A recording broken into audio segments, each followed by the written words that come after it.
Bon trong đang muối trong ai về sang bằng haiปีประวัติรูคุณนายที่ ជំនាញដែលខ្ញុំរៀននៅក្នុងមហាវិទ្យាល័យហ្មងគឺខ្ញុំរៀន business តែដល់ពេលចែកម្លេចមាតិកាទៅជាថតបែបលក្ខណៈដើរលេងបែបប្រវត្តិសាស្ត្រ ផ្ដោតទៅលើមេតិកាបែបបុរាណស្ថាននឹងលក្ខណៈចំណេះដឹងបែបប្រវត្តិសាស្ត្រអញ្ចឹងរួមផ្នែកផ្នែករឿងព្រេងខ្ញុំចូលចិត្តស្ដាប់កាលពីក្មេងខ្ញុំទៅស្ដាប់តាខ្ញុំគាត់និទានឲ្យស្ដាប់អីហ្នឹងគឺស្ដាប់តខេងលក់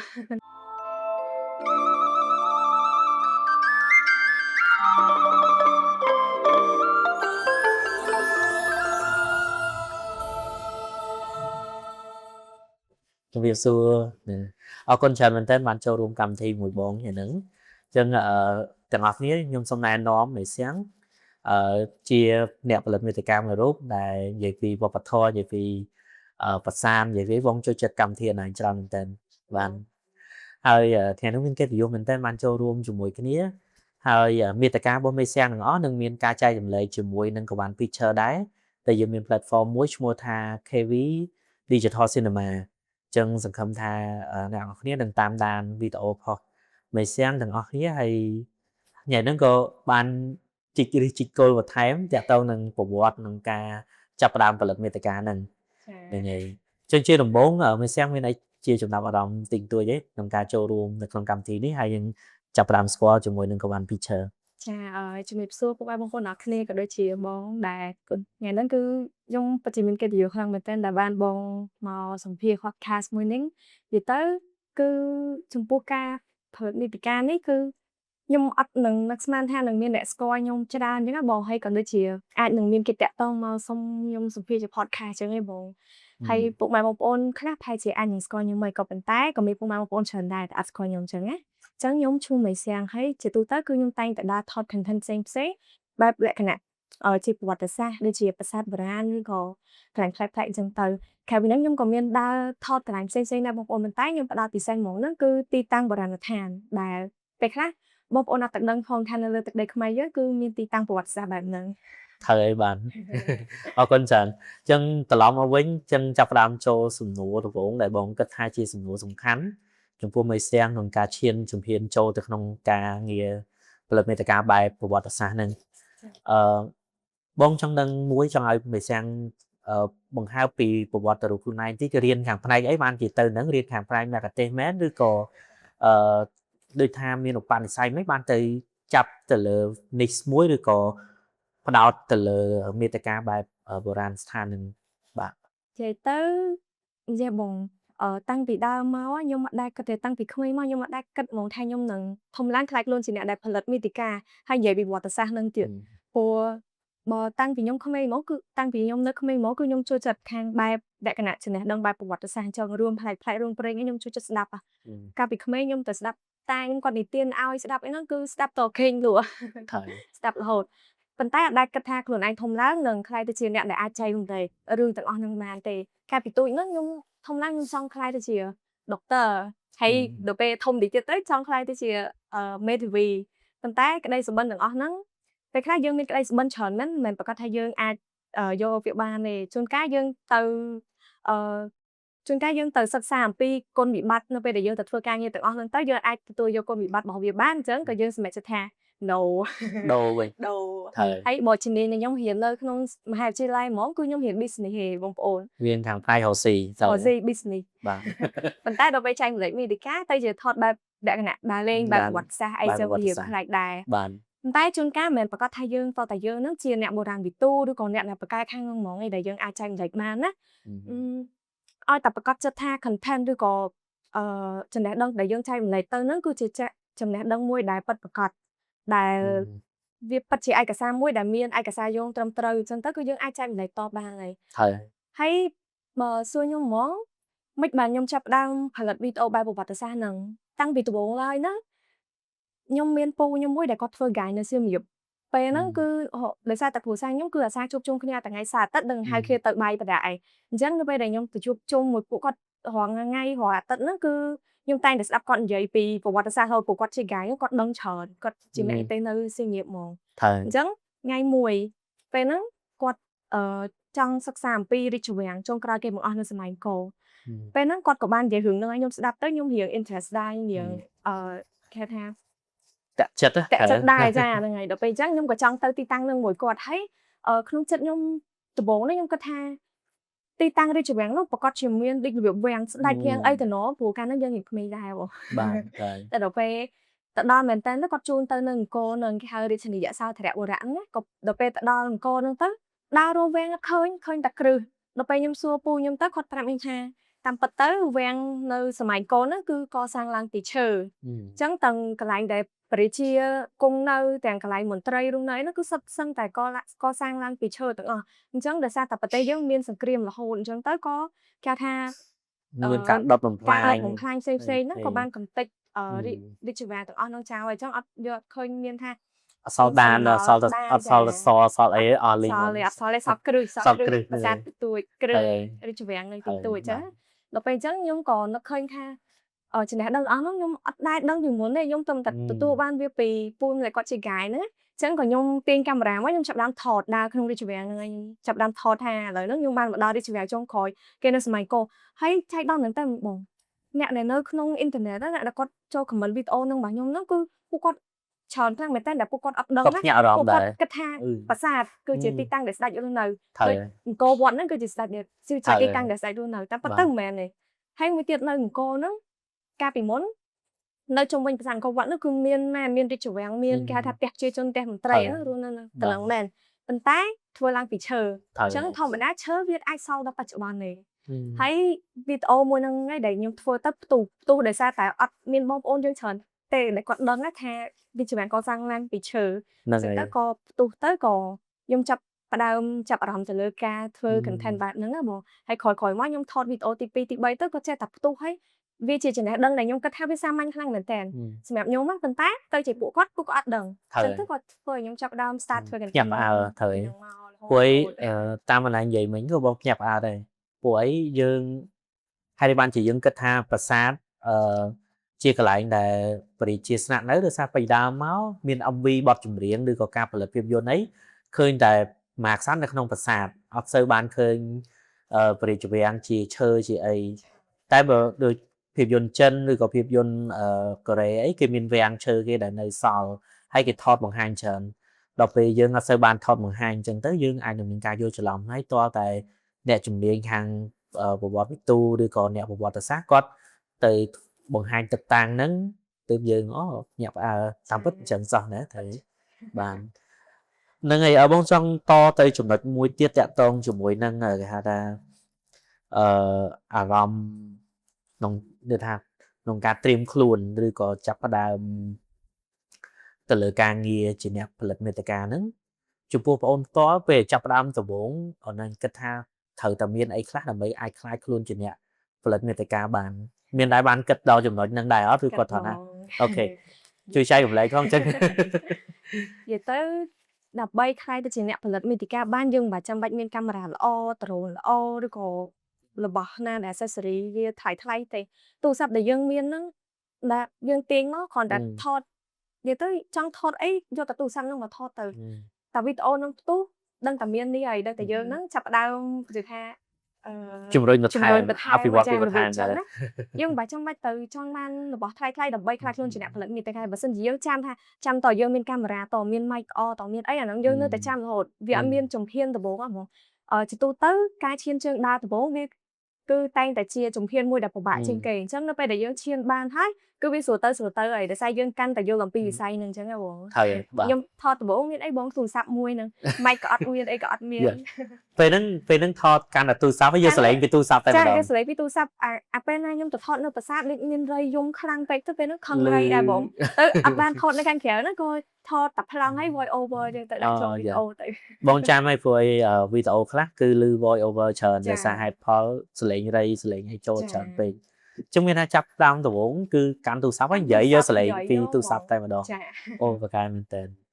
ហើយចុះការកាត់តឲ្យវិញផ្សេងមានត្រូវលំបាក challenge អីខ្លះអត់ទេបងប្រើទូរស័ព្ទថតទូរស័ព្ទកាត់ទូរស័ព្ទ cap cut យើងនឹងថតបានយកប៉ុណ្ណឹងថតបានយកប៉ុណ្ណឹងបើការពីដំបូង cap cut ស្រួលយើងមិនចាំបាច់បង់លុយទេឲ្យយើង ប្រើប្រាស់ យើងប្រើប្រាស់រៀងស្រួលអញ្ចឹងណាប៉ុន្តែបើសិនជាអ្នក start up ហ្មងបើសិនជាពួកគាត់អត់សូវមាន budget អីទេខ្ញុំ recommend app មួយទៀតគឺ VN ដែលយើងអាចកាត់បានដែរអញ្ចឹងយើងបាច់វាអត់សូវលោតពាណិជ្ជកម្មយើងបាច់បង់លុយក៏បានដែរ បាទ ខាត់អត់ធ្វើបោះ pro បើយើងស្រួលប្រើ ត្រូវហើយបាទអូខេឥឡូវបងងាកមកខាងវិនិច្ឆ័យជំនាញនិងវិជ្ជាជីវៈដែលយើងផ្ដោតនៅក្នុងកម្មវិធីយើងបន្តិចណាអឺតាមពិតទៅអញរៀនខាងផ្នែកពាណិជ្ជកម្មbusiness ឬក៏ធុរកិច្ចភាសាបច្ចេកទេសត្រូវអត់ពាណិជ្ជកម្ម business ធុរកិច្ចអញ្ចឹងឬក៏ពាណិជ្ជកម្ម ដូចជាខ្មែរនិងថៃមក business administration business administration ចា អញ្ចឹងអាហ្នឹងតាក់ទងជាមួយនឹងជំនាញបែប គ្រប់ គ្រងពាណិជ្ជកម្ម ពាណិជ្ជកម្ម បាទអញ្ចឹងចំពោះបងអូនផ្ទាល់ការងារហ្នឹងតើវាមានតាក់ទងអីខ្លះដែរអត់ជាមួយនឹងការងារបែបប្រវត្តិសាស្ត្រតើយើងគិតថាអាច link គ្នាបានដែរអត់ឬក៏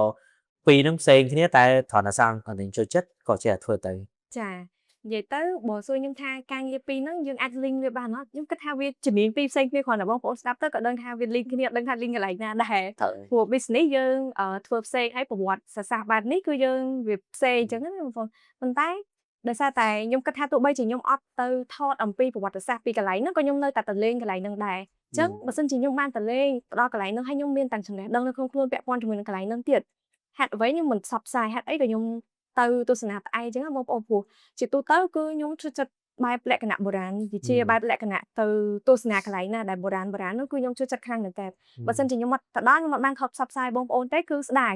មុនពេលដែលខ្ញុំចេះធ្វើមាតិកានោះក៏ខ្ញុំដើរច្រើនណាស់ខ្ញុំដើរកន្លែងប្រវត្តិសាស្ត្រច្រើនណាស់ប៉ុន្តែខ្ញុំមិនដែលបានថតវីដេអូឲ្យបងប្អូនមើលទេតែក្រោយៗមកពេលខ្ញុំចេះចាប់ដើមថតអញ្ចឹងទៅក៏ថតដល់ឥឡូវតាមពិតមកពីត្រឡប់តខ្លួនគឺចូលចិត្ត ត្រឡប់ផង ដើរលេងទៀត ផងចា ហ្នឹងហើយដល់ពេលដើរលេងកុំឲ្យវាខាតថតបន្ថែមបណ្ដាអរគុណច្រើនមែនតើពេលបងចង់សួរបញ្ជាក់បន្ថែមទៀតតាក់ទងជាមួយនឹងមេតិកាមួយតើចំណាយពេលក្នុងការស្រាវជ្រាវយ៉ាងម៉េចដែរហើយនឹងរៀបចំគេហៅថាភាសាបច្ចេកទេសដូចតែបងថតអីមួយយើងមាន pre production មានតែរៀបចំមុនពេលថតហើយចាប់ផ្ដើមថតហើយកាត់តអញ្ចឹងណាចំពោះបងផ្ទាល់ពេលដែលយើងគឺថាដំបូងយើងក៏កាន់ទូរស័ព្ទមកនិយាយទេតែយូរទៅយើងបងឃើញវីដេអូមានការផ្លាស់ប្ដូរច្រើនមាន professional ច្រើនជាងមុនអញ្ចឹងបងជឿថាប្រកាសជាមានការស្រាវជ្រាវច្រើនអញ្ចឹងពេលហ្នឹងកន្លែងទៅស្រាវជ្រាវវាមិនខ្លះទៅរកព័ត៌មានវាមិនខ្លះដើម្បីបកស្រាយឬក៏និយាយទៅលើមេតិកាហ្នឹងឲ្យបានត្រឹមត្រូវចាសម្រាប់កន្លែងហ្នឹងនិយាយទៅដោយសារតែ content ខ្ញុំបែប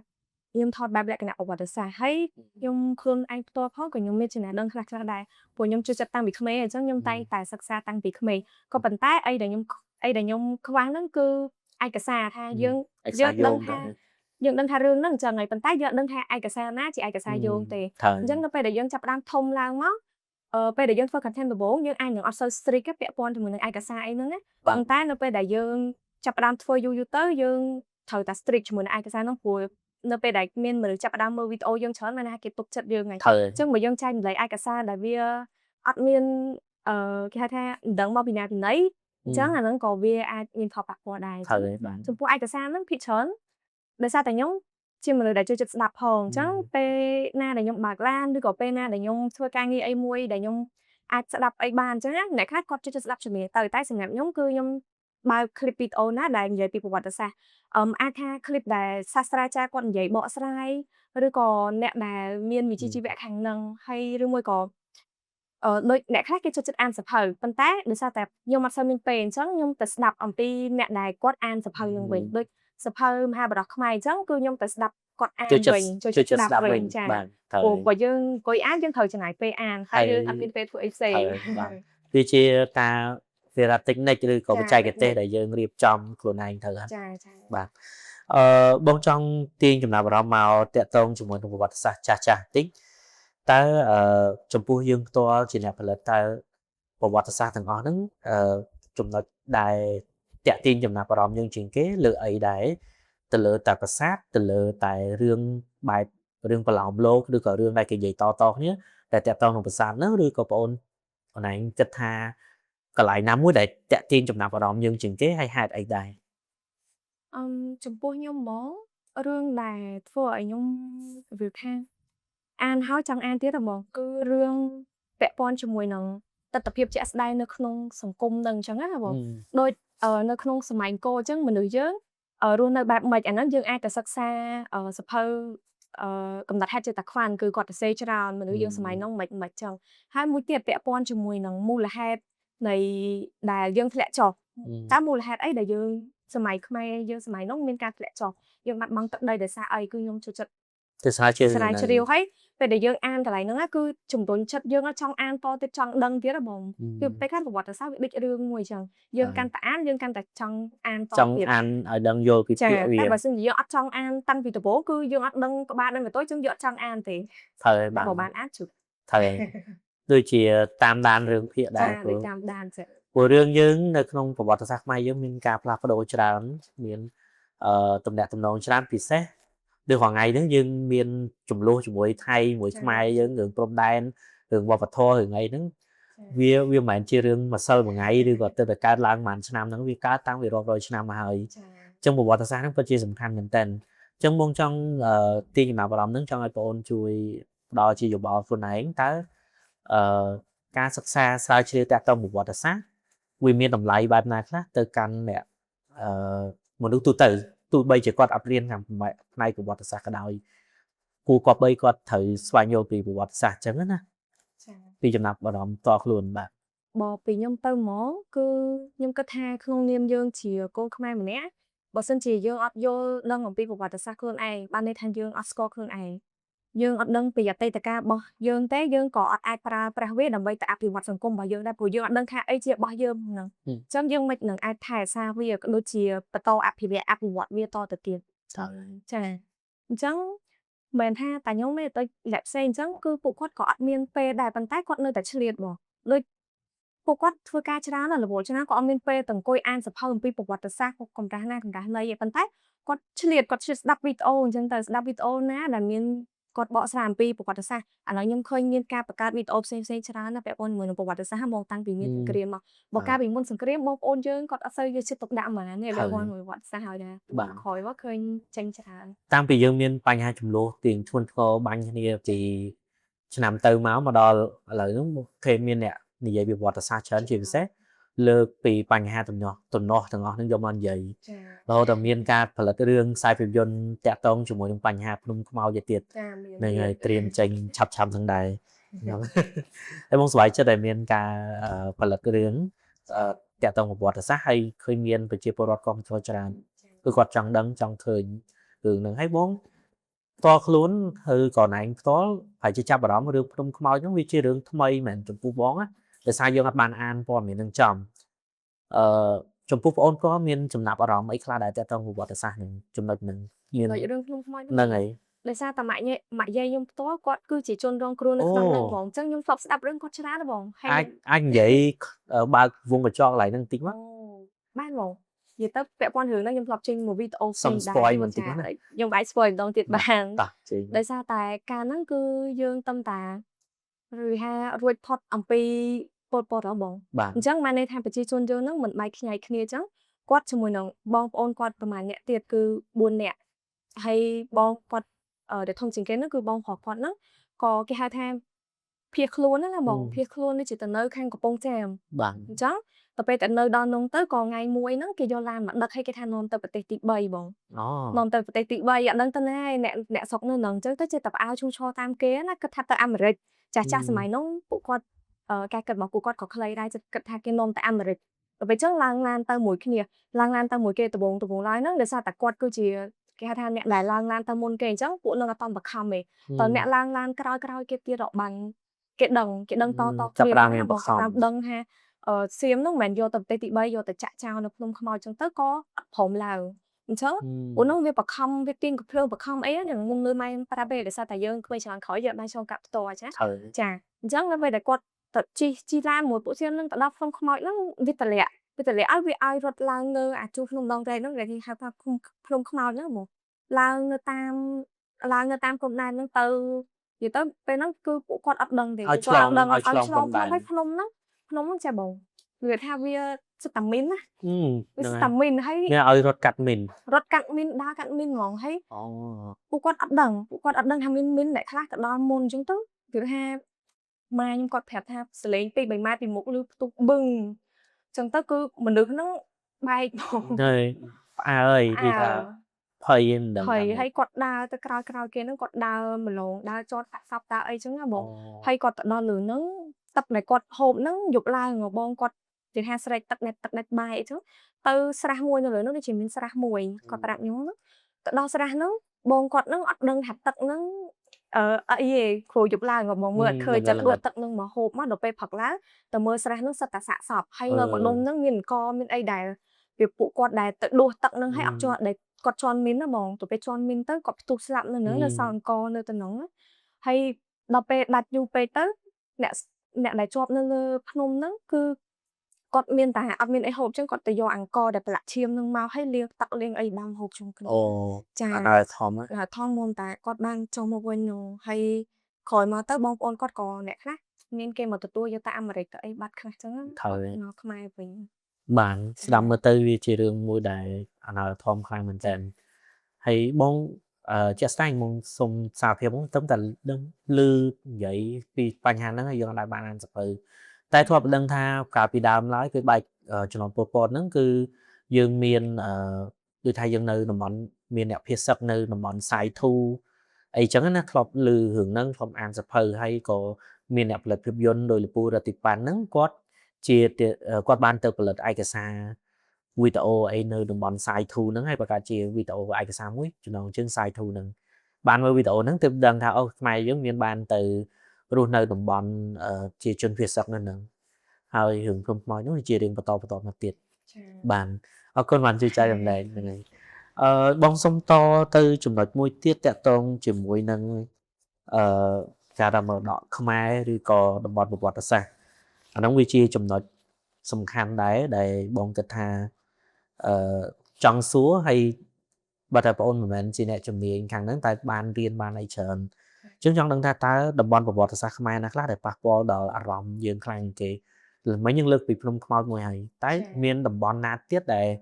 ពេលយើងទៅសិក្សាវាទៅបង្ហាញវាស្ថិតនៅក្នុងបេះដូងយើងឬក៏ការចងចាំយើងខ្លាំងគេ និយាយទៅសម្រាប់តំបន់ប្រវត្តិសាស្ត្រដែលខ្ញុំគិតថាប៉ះពាល់ដល់ខ្ញុំហើយ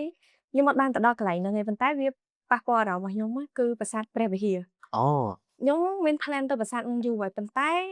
និយាយចិត្តតែខ្វៀងរហូតដល់ពេលអត់តបានទៅហងក៏លឺមកថាធ្លាក់ខុសបាយធ្លាក់អី ហើយបងមានអារម្មណ៍សោកស្ដាយមែនតើឃើញចំណុចហ្នឹងបានហើយ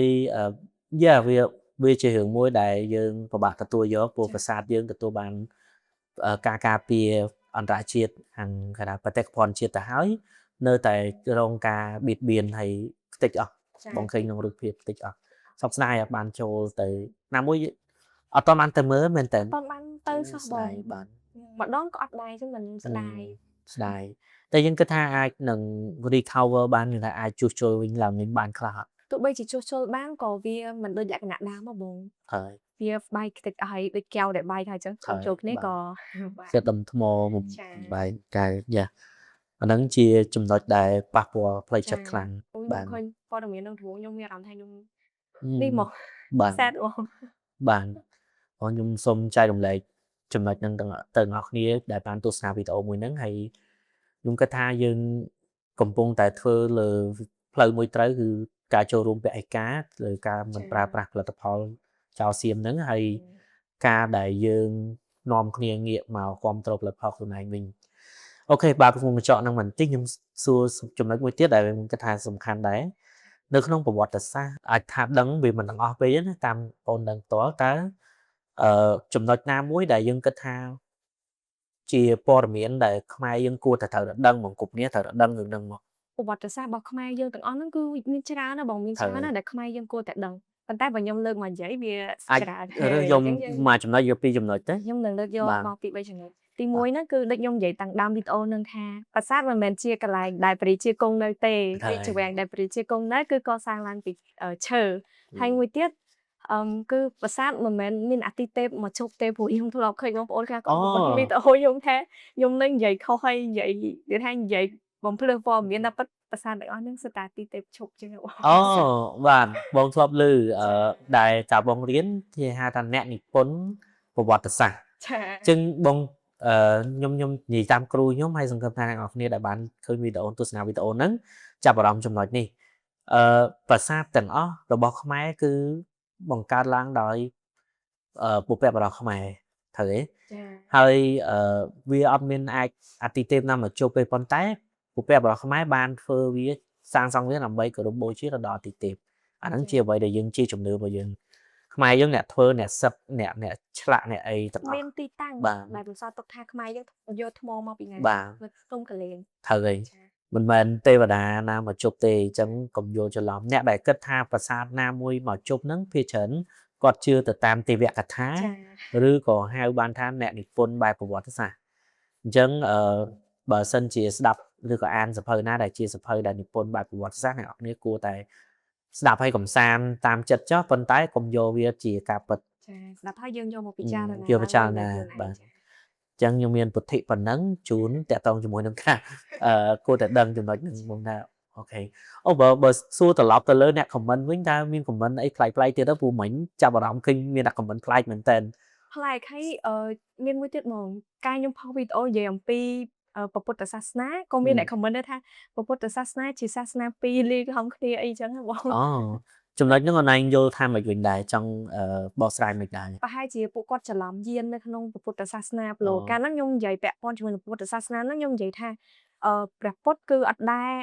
បង្រៀនឲ្យពុទ្ធបរិស័ទហ្នឹងទៅបន់ស្រន់ទេទៅឲ្យធ្វើបន់ស្រន់អីទេគឺទ្រង់បានបង្រៀនឲ្យពួកយើងហ្នឹងយល់អំពីគេថាគេថាយល់អំពីបញ្ញាមានបញ្ញាហ្មងមានបញ្ញាហើយខ្សែមេត្តា បាទ និយាយទៅគឺការឲ្យ ហឹម ហើយអត់មានឲ្យទៅសុំអាទីទេពបនព្រះពុទ្ធថាឲ្យសុំឲ្យខ្លួនឯងជាអីអញ្ចឹងណាបង តាមពិតវារៀងស៊ីជម្រៅបន្តិច ស៊ីជម្រៅបងកន្លែង ហើយបើសិនជាយើងមិនចង់ថាយើងអ្នកពុទ្ធសាសនាយើង ចា គួរតែទៅរៀនបន្ថែមតទៅនឹងហើយវាបញ្ហាមួយទៀតខ្មែរយើងវាផ្សារភ្ជាប់ជាមួយពុទ្ធសាសនានិងព្រហ្មញ្ញសាសនាវានៅជាប់មួយគ្នាតាមវត្តអារាមក៏យើងនៅមានរសារនៅរូបចម្លាក់ឬក៏ជំនឿបែបព្រហ្មញ្ញសាសនាដែរ ចា ដូចឧទាហរណ៍ដូចជាប្រអិនអីចឹងណាអញ្ចឹងវាធ្វើឲ្យយើងមានការយល់ច្រឡំច្រើន ចានិយាយទៅខ្មែរយើងគឺអាចបោះបង់សាសនាមួយណាចោលបានទេទោះបីជាឥឡូវហ្នឹងរដ្ឋធម្មនុញ្ញយើងប្រកាសថាយើងគ្រប់សាសនាព្រះពុទ្ធសាសនាជាសាសនាក៏យើងអាចចោលព្រហ្មញ្ញដែរសាសនាពីរហ្នឹងត្រូវតែដើរទន្ទឹមគ្នាដើម្បីនាំសេចក្តីសុខទាំងផ្លូវកាយទាំងផ្លូវចិត្តឲ្យពួកយើងអញ្ចឹងណាពួកការពីសម័យមុនអញ្ចឹងនៅពេលដែលព្រះរាជាលើកដំកើងសាសនាណាមួយជ្រុលពេកហើយបោះបង់សាសនាណាមួយចោលគឺប្រទេសហ្នឹងតែងតែមានសង្គ្រាមសាសនា បាទអានឹងតាមបទពិសោធន៍ប្រវត្តិសាស្ត្រដែលយើងឆ្លងកាត់មកហ្នឹងហើយអានឹងវាជាពុទ្ធិមួយល្អមែនតើដើម្បីចែករំលែកទាំងអស់គ្នាតែទៅនឹងសង្គ្រាមលើលោកមកតែលើគេនិយាយណាសង្គ្រាមដែលសាហាវគេគឺសង្គ្រាមសាសនាពេលដែលមនុស្សបែងចែកការជំនឿរៀងៗខ្លួនតាមពិតយើងមានសេរីភាពក្នុងការជឿប៉ុន្តែកុំយកជំនឿហ្នឹងយកមកធ្វើសង្គ្រាមណាហ្នឹងហើយអូខេអរគុណច្រើនមែនតើលើកចំណុចហ្នឹងមកនិយាយហើយសិតតែជាចំណុចខ្លឹមណាត្រូវហ្នឹងហើយវាអាចនឹងធ្វើឲ្យយើងមិនតែទៅបំបាយទៅវាធំបើយើងនិយាយពីបញ្ហាសាសនាហ្នឹងទៀតជាពិសេសរឿងពុទ្ធរឿងនេះហ្នឹងគឺស៊ីជម្រៅធំមែនតើជាប្រធានបទដែលសង្ឃឹមថាបងនឹងមានភ្ញៀវកិត្តិយសណាដែលជំនាញខាងផ្នែកពុទ្ធសាសនាមកនិយាយតែម្ដងដោយសារបងអត់តន់គិតថាបានរៀនជំនាញហ្នឹងអញ្ចឹងកុំចូលស៊ីជម្រៅអីណាតែជំនាញដឹងអង្គហ្នឹងសុទ្ធតែខ្ញុំបានពីគ្រូខ្ញុំដែរ ត្រូវហើយបាទខ្ញុំតែយើងចង់រៀនខ្លះទៅចាំបាន អូខេ good ហ្នឹងហើយបងសុំតទៅបន្តិចទៀតតាក់ទងជាមួយនឹងតំបន់គេតំបន់បុរាណវិញពេលយើងនិយាយគ្នាមុនអូនបាននិយាយថាពេលខ្លះយើងទៅតំបន់បុរាណនោះម្នាក់ឯងទៀតចាទៅម្នាក់ឯងតើអ្វីដែលជំរុញទឹកចិត្តយើងថាអត់ខ្លាចទៅម្នាក់ឯងព្រោះយើងជាមួយស្រីផងហើយទៅតំបន់បុរាណទៅអីវារៀងស្ងាត់អីចឹងណាចំពោះយើងផ្ទាល់មានគំនិតមិនដែរហើយនឹងcommitment ឬក៏ការតាំងចិត្តមិនដែរបានទៅដល់ហើយហ្នឹងវាទៅដោយសារតែការចង់ដឹងមកដូចពេលហ្នឹងខ្ញុំកម្រងខ្ញុំទៅលេងប្រាសាទនឹងតែមួយតែប្រាសាទហ្នឹងមានមនុស្សច្រើនដែរអញ្ចឹងណាបងតែសម្រាប់យើងទៅដល់ប្រាសាទនឹងហើយយើង នឹកឃើញថានៅជិតៗនោះមានកូនប្រាសាទទូចមួយទៀតដែលវានៅក្នុងព្រៃអញ្ចឹងយើងចង់ឃើញយើងចង់ដឹងយើងក៏ឆ្លៀតចូលទៅក្នុងនឹងអញ្ចឹងទៅហើយពេលខ្លះព្រឺដែរណាបង ទៅមានអារម្មណ៍មិនដែរពេលព្រឺហ្នឹងមានថាឮសលេងឬក៏អីធ្វើ ធ្លាប់ យើង មានខ្ញុំមានបទពិសោធន៍មួយដែលខ្ញុំទៅលេងប្រាសាទតាកែវហើយនៅជិតប្រាសាទហ្នឹងមានប្រាសាទកូនប្រាសាទមួយទៀតគឺឈ្មោះប្រាសាទដូនម៉ៅហើយប្រាសាទហ្នឹងបាក់បែកអស់ហើយបងប៉ុន្តែវានៅក្នុងព្រៃរៀងជ្រៅដែរយើងដើរទៅរៀងឆ្ងាយដែរអញ្ចឹងណាហើយអត់មានបងប្អូនខ្មែរយើងចូលទៅទេតែខ្ញុំឆ្ងល់ទេខ្ញុំដើរចូលទៅដល់ក្នុងហ្នឹងយើងមានអារម្មណ៍មួយថារៀងព្រឺដែរព្រោះពេលហ្នឹងវាឮសលេងសត្វហ្នឹងបងសត្វយំហើយមានទាំងដើមឈើហ្នឹងខ្យល់វាបក់ហូរអីផងអញ្ចឹងព្រឺដែរបងអត់ហ៊ាននៅថតយូរដែរថតតែតិចៗហើយចេញមកវិញ កូនច្រើនអញ្ចឹងយើងតសំណួរយើងបន្ថែមតិចទៀតបងជាសំណួរដែលពុកម៉ាបងមិត្តភក្តិបងពេលយើងជួបគ្នាញ៉ាំអីចឹងយើងសារយកមកនិយាយណាសំណួរហ្នឹងដោយសារគាត់ផ្ទាល់គាត់ឆ្លាញ់បែបប្រវត្តិសាស្ត្រអីដែរអញ្ចឹងបងប៉មនាំសំណួរហ្នឹងមកនិយាយបន្តិចបើសិនជាយើងអាចត្រឡប់ទៅសម័យអង្គរបានតើអូនចង់ទៅពេលណាជាងគេ អត់ដែលមានអ្នកគេសួរសំណួរហ្នឹងមកខ្ញុំទេបង អត់ដែរទេ តែបើក្នុងចិត្តខ្ញុំហ្មងពេលបើសិនជាខ្ញុំអាចត្រឡប់ទៅសម័យកូរបានពេលដែលខ្ញុំចង់ទៅជាងគេគឺនៅសម័យព្រះបាទជ័យវរ្ម័នទី2 អូមិនទី7ទេណា ទី2បង ទី អត់ 2 គេច្រើនបងប្អូនយើងស្គាល់តែព្រះបាទជ័យវរ្ម័នទី7ហើយតែតាមពិតមានស្ដេចអង្គផ្សេងៗទៀតដែលទ្រង់ខ្លាំងទ្រង់មានអំណាចត្រួតត្រាប្រទេសជិតខាងអញ្ចឹងទៅប៉ុន្តែដោយសារតែយើងភាគច្រើនឯកសារនិយាយតែព្រះបាទជ័យវរ្ម័នទី7អញ្ចឹងយើងស្គាល់តែព្រះបាទជ័យវរ្ម័នទី7 ហើយចឹងនៅក្នុងសម័យអង្គរបើសិនជាត្រឡប់ទៅវិញបានគឺចង់ទៅសម័យព្រះបាទជ័យវរ្ម័នទី2បាទ ចា បងចង់ឲ្យបងជួយរំលឹក ហេតុ អាចថាជាមូលហេតុផងហើយអាចសង្ខេបខ្លីពីសម័យរបស់ជ័យវរ្ម័នទី2តើមានអីដែលជាចំណុចសំខាន់ឬក៏ព្រឹត្តិការណ៍អីសំខាន់ដែលយើងគិតថាវាតាក់ទាញដល់ចិត្តយើងចង់ទៅឃើញហើយឃើញផ្ទាល់ភ្នែក ចាបងដោយសារតែ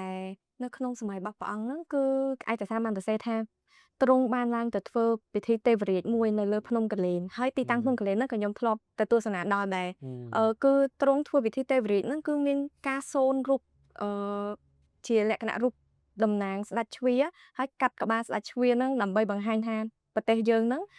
ជៀសផុតអំពីគេហៅថាអាណានិគមការគ្រប់គ្រងរបស់ជ្វាហ្នឹងហើយព្រោះកាលពីមុនសម័យអង្គរហ្នឹងយើងមិនសម័យចេឡាហ្មងអញ្ចឹងយើងបែកបាក់ជារដ្ឋតូចៗអញ្ចឹងទៅហើយស្ដេចជ្វាហ្នឹងគឺគ្រប់គ្រងរដ្ឋរបស់យើងខ្លះអីចឹងទៅណាហ្មងអញ្ចឹងទ្រង់គឺជាអ្នកដែលបានបង្រួមរដ្ឋចូលគ្នារដ្ឋចេឡាទឹកលិចនិង ទឹកលិ ដី ចជាមួយនឹងដីគោកហ្នឹងហើយមានរដ្ឋតូចៗអញ្ចឹងទៅគាត់ទ្រង់បានបង្រួមចូលគ្នាហើយបង្កើតជាងជាសម័យអង្គរអញ្ចឹងខ្ញុំគិតថាពេលហ្នឹងវាមានលក្ខណៈអច្ឆរិយៈហ្មង ត្រូវ ចា ស្ដាប់មកទៅគួរឲ្យចាប់អារម្មណ៍បើសិនជាថតចេញជាភាពយន្តឃើញដឹងសិលមកចឹងតែ ចា ចាប់អារម្មណ៍ខ្លាំងមែនតើហើយបងចង់សួរបន្តទៀតតាក់ទងជាមួយនឹងផ្នែកនៃប្រវត្តិសាស្ត្រខ្មែរដែលអូនគិតថាជ្រុងណាមួយឬក៏ចំណុចណាមួយដែលអាចសូវមានអ្នកលើកមកនិយាយណាព្រោះមិញប៉ុន្តែលើកមកចំណុចតាក់ទងនឹងប្របាទជ័យវរ្ម័នទី2ក៏ជាចំណុចមួយដែលអត់សូវមានអ្នកដឹងច្រើនមិនមានន័យថាវាអត់សូវ popular ឬប្រជាប្រិយទេបើតែជ័យវរ្ម័នទី7រៀងថាវាព័ត៌មានទាំងអស់ហ្នឹងវារៀងថាភាគច្រើនយើងដឹងច្រើនដោយសារមានចម្លាក់មានអីតាមសាលាតាមអី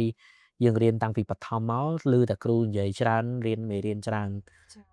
តែមានប្រវត្តិសាស្ត្រណាផ្សេងទៀតឬក៏ចំណុចណាមួយអំពីខ្មែរដែលជាព័ត៌មានឬក៏ជាព្រឹត្តិការណ៍ដែលខ្មែរយើងមិនសូវបានចាប់អារម្មណ៍ដឹងតែវាសំខាន់ដែរនៅក្នុងចំណេះដឹងប្រវត្តិសាស្ត្រ ពាក់ព័ន្ធជាមួយនឹងកន្លែងហ្នឹងនៅពេលដែលកាលមុនខ្ញុំធ្លាប់បានទៅទស្សនាប្រាសាទភីមានអាកាសនៅក្នុងម្ដុំរាជធានីគេហៅថាម្ដុំវាំងចាស់នឹងដែរវាំងចាស់នៅវាំងនៅអង្គរចាស់នឹងដែរហើយមានសាលាចរិតមកផ្ទាំងដែលខ្ញុំអត់ចេះអានទេប៉ុន្តែដោយសារតែខ្ញុំធ្លាប់រៀនគ្រូខ្ញុំគាត់បរៀនដែរគ្រូខ្មែរអញ្ចឹងគឺគាត់បាននិយាយថាសាលាចរិតហ្នឹងគឺចាអំពីការធ្វើគេហៅថាសម្បត្តិរវាងមន្ត្រីតោមន្ត្រីឯកតោហើយត្រីចាក់ថ្វាយហ្នឹងគឺធ្វើការស្បត់បើសិនជាក្បត់ជាមួយនឹងព្រះរាជាហ្នឹងនឹងត្រូវធ្លាក់នរកនឹងត្រូវអីចឹងណាបងហើយដូចវាសម្បត្តិថានឹងកាត់ដៃឆ្វេងថ្វាយព្រះរាជាមិនអីបងគឺវាមានលក្ខណៈបែបអញ្ចឹងណាហើយមួយទៀតខ្ញុំដឹងតពីចាស់គឺគាត់បាននិយាយថាប្រាសាទយើងនៅពេលដែលមុនពេលដែលកសាងឡើងប្រាសាទមួយគឺតែងតែមានដាក់អាថ័ន្តដាក់អីនៅខាងក្រោមប្រាសាទបច្ចុប្បន្នអណ្ដើបច្ចុប្បន្នអីចឹងទៅបងហើយមានភាសាខ្លះគេរកឃើញដែរប្រភេទអណ្ដើកហ្នឹងណាហើយ មួយទៀតគឺខ្មែរយើងសម័យដើមអត់ហូបសាច់អណ្ដើកទេសាច់អណ្ដើកសាច់គោហើយដូចជាត្រីអីមួយទៀតខ្ញុំភ្លេចឈ្មោះបាត់ហើយបងដឹងតែអត់ហូបទេហើយ ត្រីតម្រៃ ដូចជាខ្ញុំអត់បាសត្រីអីដឹងតែត្រី Ừ. អឺពាក់ព័ន្ធជាមួយនឹងរឿងទាំងអស់ហ្នឹងខ្ញុំចង់ទាញបញ្ចូលទៅដល់អ្នកដែលគាត់ខែនិយាយអាក្រក់ទៅគាត់លក់ក្បាលអ្នកតាគាត់កាត់ចម្លាក់កាត់កកាត់អីយកទៅលក់áគឺធ្លាប់មានអ្នកទៅសម្ភាសគាត់ដែរហើយពួកគាត់ក៏ចេញអារម្មណ៍ថាគាត់ស្ដាយក្រោយបើសិនជាគាត់ដឹងថាគាត់ធ្វើអញ្ចឹងហើយគឺទេវតាដាក់ទោសគាត់តែនិយាយចំទៅកូនចៅគាត់ពីមួយជំនាន់ទៅមួយជំនាន់គឺរកស៊ីអត់ឡើងគឺដាក់យកហ្មង Ồ. ធ្លាក់មិនដាមហ្មងគឺគាត់អត់ធ្វើរឿងហ្នឹងទេ បងអាសាលឺរឿងហ្នឹង ចា៎ ជាពិសេសកាលពីជំនាន់មកនៅក្មេងៗមិនធ្លាប់មើលខ្សែភាពយន្តខ្មែរ ចា៎ ដែលគេនិយាយផ្សាយផ្សព្វផ្សាយពីការលួចចម្លាក់ការកាត់កចម្លាក់អីចឹងណាអូស្ដាប់ទៅព្រឺរោមរឿងហ្នឹងនឹងឲ្យវាជារឿងប្រវត្តិសាស្ត្រហើយខ្មែរយើងវាបានយើងបានបាត់បង់នៅរូបចម្លាក់ច្រើនមែនតើហើយបច្ចុប្បន្នមានបារាំងនៅអាមេរិកឬនៅ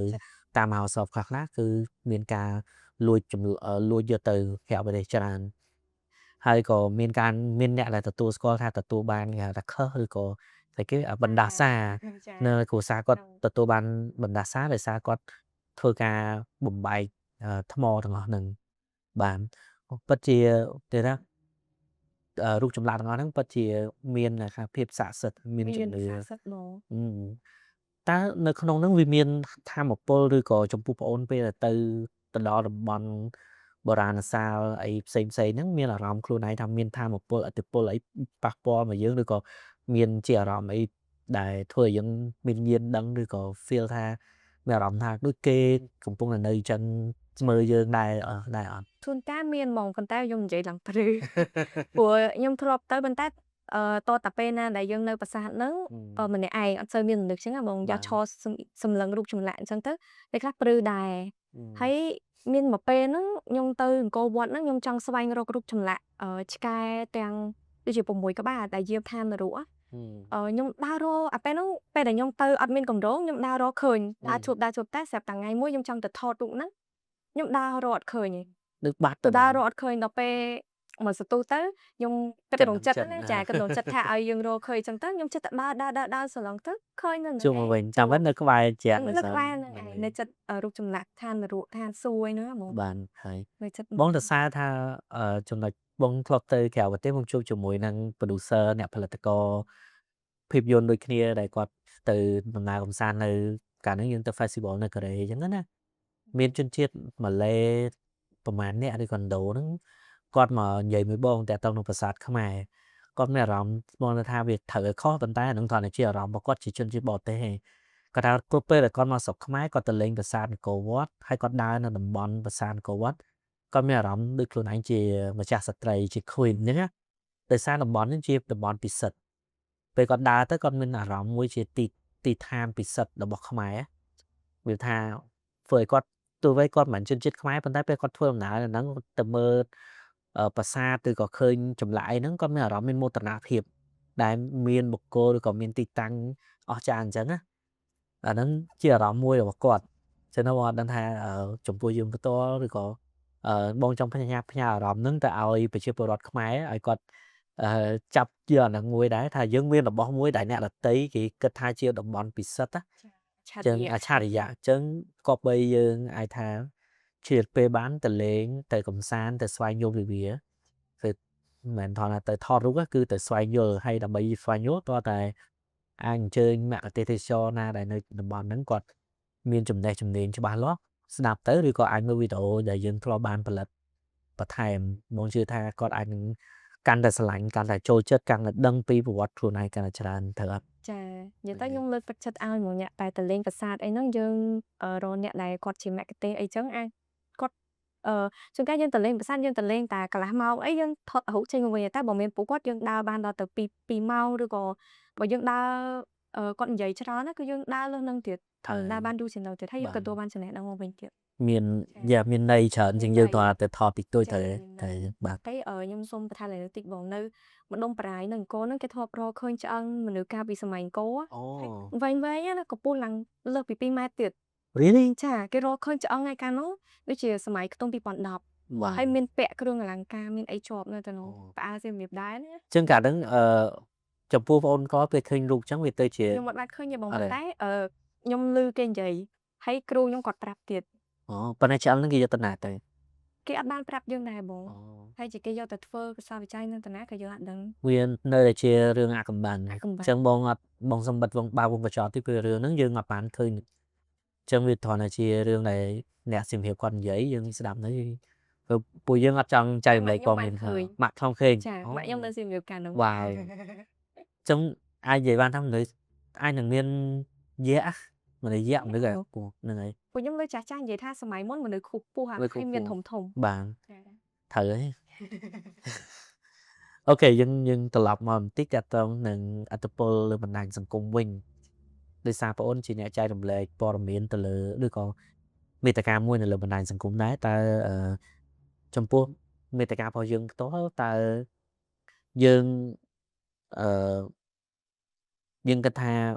Metacam thì dương ban phải lật làng màu nắng hai đứa ban chỉ ai trả tiền chụp nạp vào rồi bỏ phải chụp vào ban để thuê còn từ ra tệ cho tay trong to sẽ đạp trong màu tiết để xa bằng hai khác để bọn mở khơi nhé chả bà sầm nhom to món nhom cái tha mua tha đại pu quạt nơi ta khi mơ video bà nhom nắng cứ để xa tại video bà nhom có ban bắt đón nơi trường này đơn mà trường luôn từ căn pu quạt đại pu quạt ập đơn đầy chẳng á đây khác trường này đơn từ ngon nắng nhom miền này hay nhom cái tha với sao mà nhỉ bàn tay sầm quạt tôi cho trường này đơn thứ mấy sầm đập pu quạt chẳng pu quạt sập chặt trái pe về lìa bọc pu quạt là mấy mơ video nhom pu pe khác pu quạt từ bộ đài mình cai nghiệp sen phơi đài chẳng hạn ta pu quạt sập chặt trái pe mơ video nhom chắc mà nơi tha video nhom có ai bắt đo chơi trường này đơn choran từ căn pu quạt đài bắt đo chơi bây giờ đọc pu quạt bình đài bông cái thao Metacam để miền cái video này anh về anh thử ấy Metacam bài về thoại này tha bà sân chỉ dương đã chật nơi có snap ở bàn dú như là làm tha đôi mơ đường mùi về hay tật tô ban chụp lại đằng bàn cho đàn hơi nơi là social media được một con shop sai hoặc ngày nữa ở vậy vậy cứ việc clay và short attention á cứ dương mình để dương scroll lang từ là hột chẳng hơi cạp xong ở đó như mình tịch chẳng chia bỏ vốn với cái tha để dương phương người ta cao về những mình đại thoa rằng tí âm mình nặng mơ hay chẳng đại flop cái chẳng này phù nhung cái tha chạy bồng để sao tầm mi tì ca nhung về mấy bàn tay nơi có bao video nhung tay để do chừng nội nam mới để nhung cái tha mình được xấy nẹp xấy tiết cái ấp đằng chấn nhung cho chừng này sẵn khăn lắm mà đại chỉ khục chấn thị trấn cứ tệ chất bộ con anh mờ đang nghiên video khác nhung hiện ni đài hiện insecure đài chẳng không thời bạn liền cái tháng tiktok tới anh lại mờ cái đăng tới chừng này đăng anh đang cái đăng ấy chơi mơ chứ đam miên đài bộ miên đài tại negative nó bị tay trong miên chẳng bài tay trong phu mình tên tới được bông vậy chân mình nói mơ là social media via clay á thời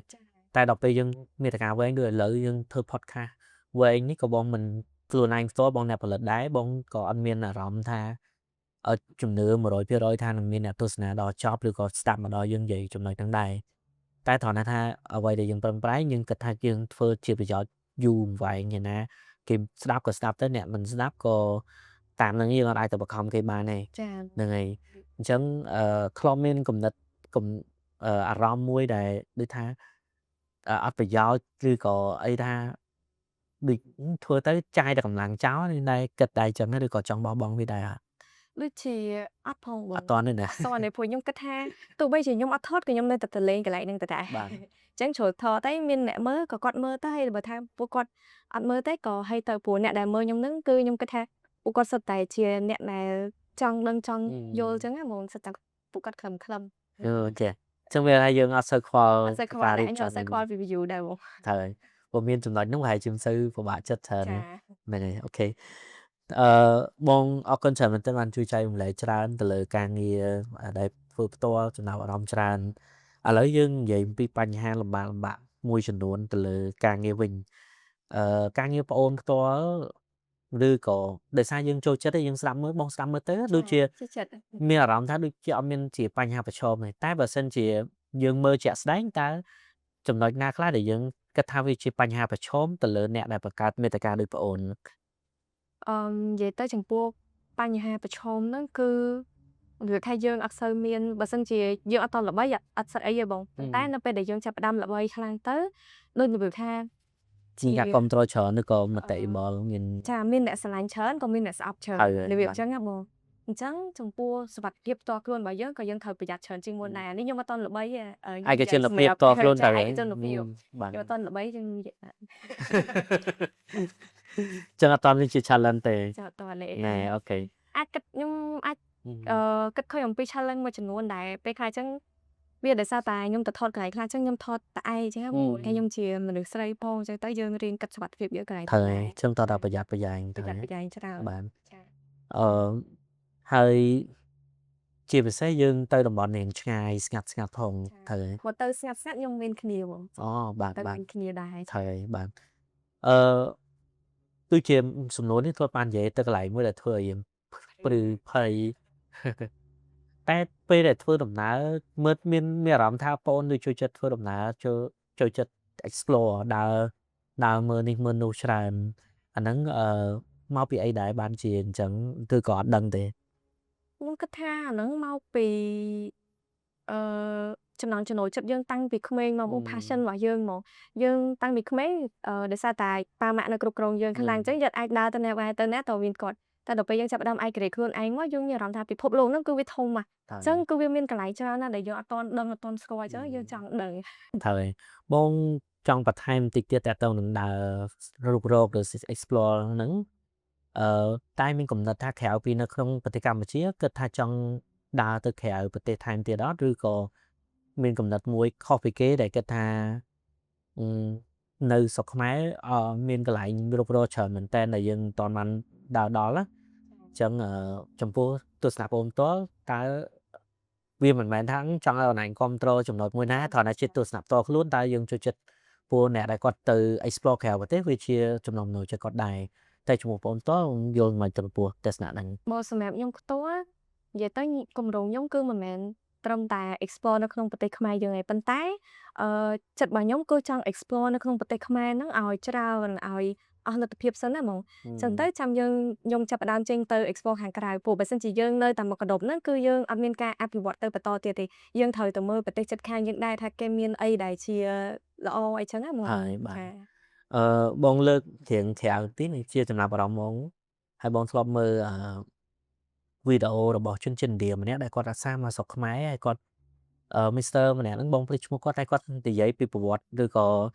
ប្រវត្តិសាស្ត្រអង្គរវត្តឬក៏ចំណាប់អារម្មណ៍ខ្លីៗយកមកបង្ហាញជាទេវកថាឬក៏និយាយបង្ហាញថាខ្មែរចម្លាក់នៅប្រាសាទអង្គរវត្តឬក៏ប្រាសាទនានានៅក្នុងស្រុកខ្មែរហ្នឹងវាមានជាប់រឿងរ៉ាវច្រើនជាមួយនឹងប្រវត្តិឬក៏ប្រឡោមលោកឬក៏ទេវកថារបស់ជនជាតិឥណ្ឌាបងធ្លាប់បានមើលវីដេអូនេះដែរ ខ្ញុំធ្លាប់ឃើញវីដេអូគាត់ប៉ុន្តែខ្ញុំអត់ដែលបានមើលពេញ បានមើលពេញ ចា ហ្នឹងហើយពួកគាត់ក៏ជាអ្នកដូច explore ដែរគាត់ជនជាតិឥណ្ឌាគាត់មក explore នៅស្រុកខ្មែរហ្នឹងហើយតែមានអារម្មណ៍ថាបងសួរអញ្ចឹងដើម្បីចង់ភ្ជាប់ថាតើ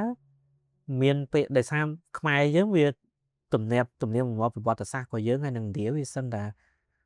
ដូចសដំសងគ្នាដែរស្រីគ្នាដោយសារយើងមានប្រវត្តិតាក់ទងនឹងពនាងលាវយីប្របាទហ៊ុនទៀនមកដល់ស្រុកខ្មែរអញ្ចឹងហើយទៅមានការផ្លាស់ប្ដូរវត្តតាំងពីនគរភ្នំនឹងដូច្នេះចំពោះបងអូនតមានតែកំណត់ថាចង់ទៅខាងហ្នឹងដែល explore ទៅនឹងដែរអត់ឬក៏មានគិតថាបើសិនជាធម្មតាយើងប្រវត្តិសាស្ត្របើយើងទៅក្រៅប្រទេសបើយើងមិនជាឆ្ងាយពីប្រវត្តិសាស្ត្រហ្នឹងដែរតែ ថ្ងៃបងនិយាយទៅគឺខ្ញុំមានកម្រោងបងខ្ញុំមានកម្រោងទៅដល់ឥណ្ឌាហ្នឹងដែរក៏ប៉ុន្តែនិយាយថាអ្នកខ្លះទៅគេច្រឡំគេលើកឡើងមកថាខ្មែរយើងហ្នឹងមានពូជពងមកពីឥណ្ឌាកន្លែងហ្នឹងខ្ញុំសូមបន្ថែមតិចណាបងគឺតាមពិតទៅមិនមែនទេយើងមានគេហៅថាអរិយធម៌របស់យើងហ្នឹងយូរអង្វែងមកហើយនៅទឹកដីហ្នឹងហើយក្រោយមកបានយើងចាប់ផ្ដើមទទួលឥទ្ធិពលពីឥណ្ឌាអញ្ចឹងបានយើងឃើញប្រាសាទខ្លះគឺកសាងឡើងស្រដៀងឥណ្ឌា ថៃ ចាអញ្ចឹងយើងកុំច្រឡំថាយើងមានដើមកំណើតចេញមកពីឥណ្ឌាយើងគ្រាន់តែទទួលឥទ្ធិពលពីគេទេ ថៃ ចាហើយចំពោះប្រទេសឥណ្ឌាហ្នឹងគឺខ្ញុំចង់ទៅបងខ្ញុំមានកម្រោងទៅ អូខេសង្ឃឹមថាបានមើលវីដេអូដែលតាក់ទងនឹងប្រវត្តិឬក៏រឿងព្រេងកថារបស់ខ្មែរផងឥណ្ឌាតើវាដូចគ្នាពិតប្រាកដមែនអត់ឬក៏វាគ្រាន់តែជាការប្រៀបធៀបឬក៏ឥទ្ធិពលដែលបងលើកឡើងមកនិយាយមិញអូខេបងនឹងសួរតាក់ទងនឹងកម្មវិធីដូចថាវគ្គបញ្ចប់ដែរហើយនឹងពាក្យខ្លឹមមួយចំនួនដែលតាក់ទងនឹងវប្បធម៌ចំពោះបងផ្ទាល់តើពាក្យមរតកអនឡាញគិតថាមានន័យដូចម្ដេចដែរ បើសម្រាប់ខ្ញុំហ្មងផ្ទាល់ហ្មងមែនបងពាក្យមរតកហ្នឹងបើសម្រាប់ខ្ញុំផ្ទាល់ហ្មងគឺខ្ញុំគិតថាគឺជា គេថាជាមិនមែនជាទ្រព្យតែម្ដងទេប៉ុន្តែគឺជារបស់ដែលបានបន្សល់ទុកមកពីមនុស្សដែលគាត់បានលាចាកលោកទៅបន្សល់បន្តមកឲ្យយើងចឹងណាបង តមកឲ្យពួកយើង Yeah នេះជារឿងសំខាន់ហើយមែនតើទៅគេនិយាយគឺមានពាក្យមួយដែលនិយាយថាប្រជាជនខ្មែរយើងគឺរស់ដោយសារមានថាយើងដោយសារសល់មរតកពីដើមមកជាភាសាទាំងអស់ហ្នឹងយើងតែងតែមានមោទនភាពខ្លួនឯងញៀងជ្រុលជាមួយនឹងមរតកទាំងអស់ហ្នឹងចំពោះមតិដែលគេលើកឡើងហ្នឹងណែយល់មិនដែរចំពោះទស្សនៈហ្នឹងឬក៏ពាក្យដែលគេនិយាយឡើងមកអញ្ចឹង ខ្ញុំគិតថាដោយសារតែវាគឺជាអ្វីដែលយើងមានហើយប្រទេសជិតខាងរបស់យើងគឺអត់អាចចម្លងបានអញ្ចឹងបើសិនជាយើងមានមោទនភាពចំពោះរបស់ហ្នឹងយើងអត់ខុសទេយើងគឺត្រូវហើយ ហ្នឹងហើយចង់ទៅហៅហ្នឹងវាជារបស់យើង វាជារបស់យើងយើងត្រូវតែមានមោទនភាពដែលយើងមានវា វាអត់មានហេតុផលឲ្យយើងអត់សុបាយចិត្ត ចា ជាមួយ វាអត់មានអត្ថផលអីដែលយើងត្រូវតែគិតអំពីវារបស់គេ ហើយអូខេអានេះជា mindset មួយដែលយើងគួរតែ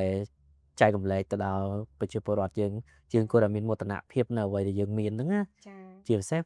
មរតកយើង ដកប្រាសាទ ភាសាហ្នឹង របស់យើង ព្រោះអ្នកដតីគេចង់បានខ្លាំងគេអត់បានដល់ពេលគេអត់បានគេមកនិយាយថាខ្មែរយើងដូចយើងលងជ្រុលជាមួយនឹងមរតកហ្នឹងអត់មានអីអភិវឌ្ឍអត់មានអីចឹងឬក៏និយាយឡើងមកអួតតែខ្លួនឯងមានភាសាតែប៉ុណ្្នឹងអូខេ ចឹងបងចង់យល់ពីទស្សនៈបងអូនផ្ទាល់តាមការអង្កេតខ្លួនឯងតែសារយកប្រកាសមេត្តាហ្នឹងតើប្រជាពលរដ្ឋយើងសពថ្ងៃអនឡាញគិតថាភាគច្រើននៅឬក៏នៅតិចតួចទេដែលគាត់ស្វែងយល់ឬក៏យល់ពីតម្លៃនៃប្រាសាទអង្គរវត្តរបស់យើងឬក៏តម្លៃនៃមរតកឬកេរដំណែលរបស់យើង សម្រាប់ខ្ញុំផ្ទាល់ខ្ញុំជឿជាក់ថាមានប្រជាពលរដ្ឋយើងខ្លះហើយដែលមិនមែនថាអត់ហ្មងទេគឺពួកគាត់យកចិត្តទុកដាក់ទៅលើអ្វីដែលយើងមានចឹងដូចជាប្រាង្គប្រាសាទរបស់យើងអីហ្នឹងប៉ុន្តែក៏នៅតែមានប្រជាជនមួយចំនួនដែរដែលពួកគាត់អត់សូវយកចិត្តទុកដាក់ចឹងណាហ្មងហើយ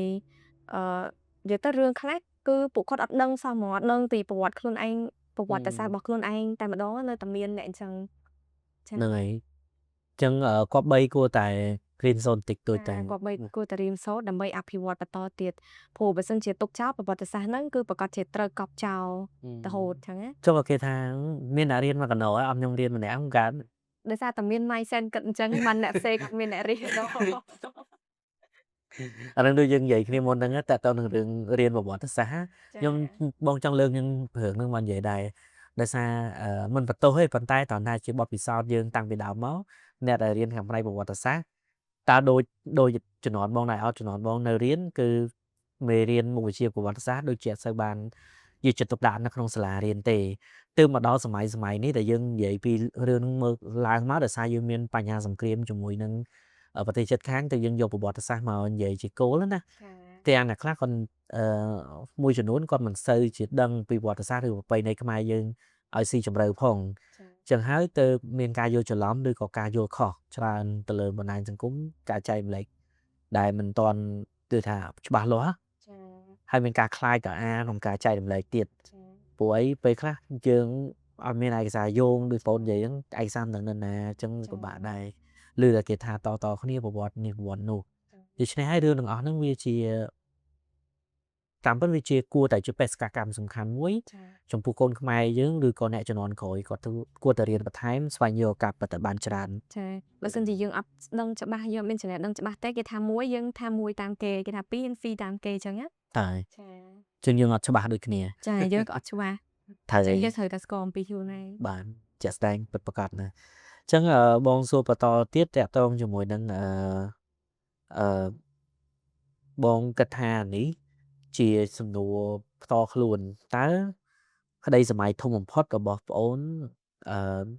នឹងនៅតែបន្តជាអ្នកបង្កើតមេត្តាឬក៏ចង់ពង្រីកការងារផ្នែកបង្កើតមេត្តាប្រវត្តិសាស្ត្រហ្នឹងឬក៏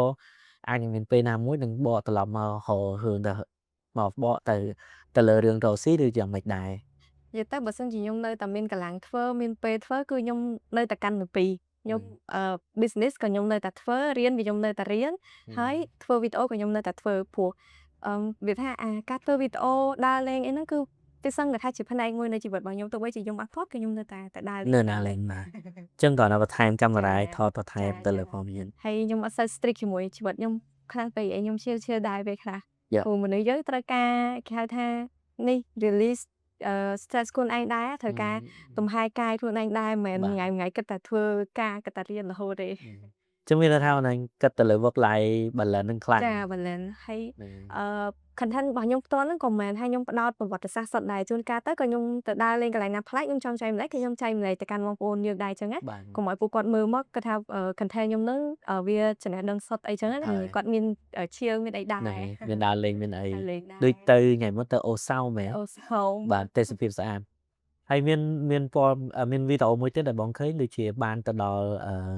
កោះកុងឬកោះស្ដាច់ហ្នឹងទៅឃើញដងព្រះរាជាមួយដែលជាទីតាំងប្រវត្តិសាស្ត្រមួយដែរដងព្រះរាជាហ្នឹងហ្នឹងបងឮផ្ទាល់មកដែលបានតន់បានទៅមកធ្លាប់ទៅកោះស្ដាច់ម្ដងដែរតែអត់បានទៅដល់កន្លែងហ្នឹងទេដោយសារទៅដល់វាយប់បាត់ ហ្នឹងហើយមានចំណុចអីផ្សេងទៀតដែលបងគិតថាដែលបងអត់តបានសួរឬក៏បងអូនគិតថាចង់និយាយចង់ដឹងពីចំណាប់អារម្មណ៍របស់បងអូនផ្ទាល់តាំងពីយើងបាននិយាយគ្នាពីដើមមកដល់ឥឡូវហ្នឹងមានចំណុចណាខ្លះដែលបងបានរំលងឬក៏អត់បានសួរអញ្ចឹងណាហើយឬក៏មានចំណុចខ្លះដែលបងអូនផ្ទាល់ពីទឹកចិត្តបងអូនផ្ទាល់ចង់និយាយទៅកាន់ទស្សនិកជនអញ្ចឹងណា ចាសម្រាប់ចំណុចមួយចំនួនដែលខ្ញុំចង់បន្ថែមពីលើហ្នឹងគឺពាក់ព័ន្ធជាមួយនឹងគឺមានពីរចំណុចទី1ហ្នឹងគឺខ្ញុំចង់បង្ហាញទៅកាន់ពុកម៉ែបងប្អូនថាបើសិនជាយើងបានទៅទស្សនាដល់កន្លែងណាដែលជាគេថាបុរាណដ្ឋានឧទាហរណ៍ដូចប្រាសាទអញ្ចឹងទៅលេងប្រាសាទអង្គរវត្តទៅលេងប្រាសាទបាយ័នអីអញ្ចឹងយើងកុំតែមើលតែថ្មយើងត្រូវទៅមើលថ្មចេះនិយាយ យើងអាចទៅដល់ហ្នឹងទៅមើលថ្មចេះនិយាយហ្នឹងគឺខ្ញុំសំដៅទៅលើយើងទៅដល់ហ្នឹងគឺយើងមិនមែនតែថតតែរូបទេគឺយើងអាចថាជួលជាមគ្គុទ្ទេសក៍ទេសចរឲ្យពួកគាត់ជួយរៀបរាប់អំពីរឿងរ៉ាវទាំងអស់ហ្នឹងនៅទីតាំងហ្នឹងមួយអញ្ចឹងណាព្រោះបើសិនជាយើងទៅមើលតែថ្មគឺវាអត់មានបានការអីវិញទេតែបើសិនជាយើងទៅមើលថ្មចេះនិយាយហើយយើងទៅដល់ហ្នឹងយើងបានទាំងទស្សនាយើងបានទាំងកំសាន្តយើងបានទាំងចំណេះដឹងមកវិញហើយចំពោះទី2ហ្នឹងគឺពាក់ព័ន្ធជាមួយនឹងបងប្អូនដែលចង់បង្កើតមាតិកាថ្មីៗសម្រាប់ខ្ញុំអត់ថាខ្លួនឯងគឺជាអ្នកដែលបង្កើតយូរឆ្នាំអីទេខ្ញុំទៅបង្កើតបានហើយជាចូល2ឆ្នាំអីដែរទេហើយ follower ខ្ញុំក៏មានត្រឹមមានកម្រិតតិចតួចដែរអញ្ចឹងណាបងប្អូនតែទាំងអស់ហ្នឹងគឺជាចំណុចមួយដែលខ្ញុំចង់ចែករំលែកគឺពាក់ព័ន្ធជាមួយនឹងផ្លូវចិត្តទៅតែរឹងមាំ បើមិនជាផ្លូវចិត្តអត់រឹងមាំទេធ្វើអត់បានយូរទេហើយអ្នកដែលទំតែចាប់ផ្ដើមគួរតែស្វែងរកអ្វីមួយដែលវានៅក្នុងរង្វង់របស់យើងណាកុំគេថាកុំទៅថតទីតាំងណាដែលវាមិនមែនជារង្វង់របស់យើងថតដូចយើងមិនមែនជាមនុស្សដែលចូលចិត្តដើរលេងច្រើនទេប៉ុន្តែយើងឃើញគេធ្វើ content ដើរលេងច្រើនគេផ្ទុះអញ្ចឹងយើងទៅធ្វើតាមគេដែរបើសិនជាវាមិនមែនជាទម្លាប់របស់យើងបើសិនជាវាមិនមែនជាចំណង់ចំណូលចិត្តរបស់យើងដែលយើងចូលចិត្តបែបហ្នឹងទេគឺយើងធ្វើអត់បានយូរទេយើងធ្វើហើយបើអត់ល្បីយើង burn out ឈប់ធ្វើហើយតែឧទាហរណ៍បើសិនជាយើងចូលចិត្តថាយើងចូលចិត្ត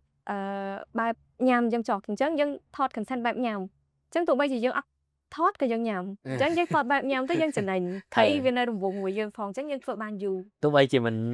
ល្បីក៏បានញ៉ាំដែរ ចាក៏បានញ៉ាំដែរហើយ ចេញចំណេញ កុំសូវខ្វាយខ្វល់ជាមួយនឹង view ខ្លាំងពេកព្រោះពេលខ្លះបើសិនជាយើងខ្វល់តែពី view ពេកគឺយើងបាត់បង់អីដែលជាខ្លួនឯងយើងឃើញគេធ្វើនេះល្បីធ្វើនោះល្បីយើងទៅធ្វើតាមគេអត់ល្បីដូចគេវាមិនមែនជា unique របស់យើងព្យាយាមស្វែងរកអ្វីដែលជា unique របស់យើងហើយចាប់ផ្ដើមធ្វើទៅបើសិនជាយើងអត់ចាប់ផ្ដើមជំហានទី1ទេក៏យើងអត់អាចឡើងដល់ជំហានទី10ទី100ដែរ អូខេអរគុណច្រើនមែនតើអរគុណមតិយោបល់មិញចុងក្រោយហ្នឹងគិតប៉ុន្តែល្អមែនតើណាព្រោះអីបើសិនជាមានការចាប់ផ្ដើមទេយើងអត់អាចដំណើរការបានហើយបើសិនជាយើងធ្វើអ្វីដែលយើងអត់ស្រឡាញ់ឬក៏ធ្វើវាអត់ត្រូវនៅក្នុងតំបន់ឬក៏ផ្លូវដែលយើងចូលចិត្តហ្នឹងទេយើង burn out ឬក៏យើងគេថាហត់នឿយហើយបើអត់បានប្រយោជន៍បានលុយទៀតប្រកាសជាបោះបង់វាចោលអញ្ចឹងវាកុំឲ្យការប្រឹងប្រែងរបស់យើងអាសាបងយើងគួរតែធ្វើអ្វីដែលយើងស្រឡាញ់ហើយបានច្រើនអញ្ចឹងទៅវាងាយស្រួលជាងទៅអត់ចាចាប់ផ្ដើមមួយហើយកុំពឹងលើ view ច្រើនពេកហើយថែសារផ្លេចចិត្តឲ្យបានល្អបាទអូខេជាចុងក្រោយបើសិនជាអ្នកនរគ្នាទស្សនិកជនចង់ឃើញ content របស់មេសៀងមាននៅលើ platform មេតិកាណាខ្លះមេសៀងអាចសង្ខេប click លេខមកនិយាយទៅពុកម៉ែបងប្អូនអាចស្វែងរកខ្ញុំតាមរយៈទាំង YouTube ក៏បាន TikTok ក៏បាន Facebook ក៏បានដែរភាគច្រើនខ្ញុំផុស3 platform ហ្នឹងហើយចំពោះ Instagram ជាមួយនឹង Thread ក៏ខ្ញុំមានដែរប៉ុន្តែខ្ញុំមិនសូវផុសវីដេអូវែងៗប៉ុន្មានទេហើយចំពោះឈ្មោះរបស់ខ្ញុំដែរគឺឈ្មោះមេសៀងនឹងទាំងអស់បងប្អូនទៅសេជាភាសាអង់គ្លេសនឹងឯងបងប្អូនអាចស្វែងរកបាន អូខេអរគុណចាំមកនឹងដាក់ graphic លើហ្នឹង អូខេ ហើយមួយទៀតទាំងអស់គ្នាមេសៀងមាតិការបស់មេសៀងនឹងមានការចែករំលែកជាមួយនឹង KV Digital Cinema ហើយការដែលយើងរៀបចំ KV Digital Cinema ហ្នឹងគឺការជួយមួយទៀតគឺ curate ឬក៏ជ្រើសរើសរកមាតិកាមួយដែលអាចនិយាយបានថា evergreen ឬក៏មាននិរន្តរភាពយើងអាចមើលពេលណាក៏បានហើយអត់មានពាណិជ្ជកម្មមានអីចឹងណាព្រោះវាយើងមើលនៅលើ social media Facebook ឬក៏ YouTube អាចនឹងលោតពាណិជ្ជកម្មហើយអ្នកនរគ្នាចង់ចាយជាមួយនឹងYouTube ចឹងក៏អស់លុយបើអត់ចង់បង់ពាណិជ្ជកម្មយើងតែបង់ premium ទៅហើយចឹងបើសិនជាយើងចូលនៅក្នុងកវ៉ាន់ឬក៏ KV Digital Cinema ទិញមាតិការបស់មេសៀង direct ហ្មងក៏វាជាការជួយឧបត្ថម្ភក៏ដូចជាលើកទឹកចិត្តទៅដល់មេសៀងផ្ទាល់ដើម្បីផលិតមាតិកាឲ្យបានកាន់តែច្រើនតទៀតអញ្ចឹងថ្ងៃនេះកម្មវិធីរបស់យើងដល់ឈានដល់វគ្គបញ្ចប់ហើយអរគុណមែនតើមេសៀងសម្រាប់ការចំណាយពេលមកជួបគ្នាហើយនឹងនិយាយចែករំលែកច្រើនមែនតើមកដល់កម្មវិធីនឹងសង្ឃឹមថាយើងនឹងមានអីថ្មីនិយាយគ្នានៅវគ្គក្រោយៗទៀត ចា៎ អញ្ចឹងខ្ញុំសេងធីទាំងអស់គ្នាក្រុមការងារសូមជម្រាបលា ជម្រាបលាបងប្អូន សូមអរគុណបាយ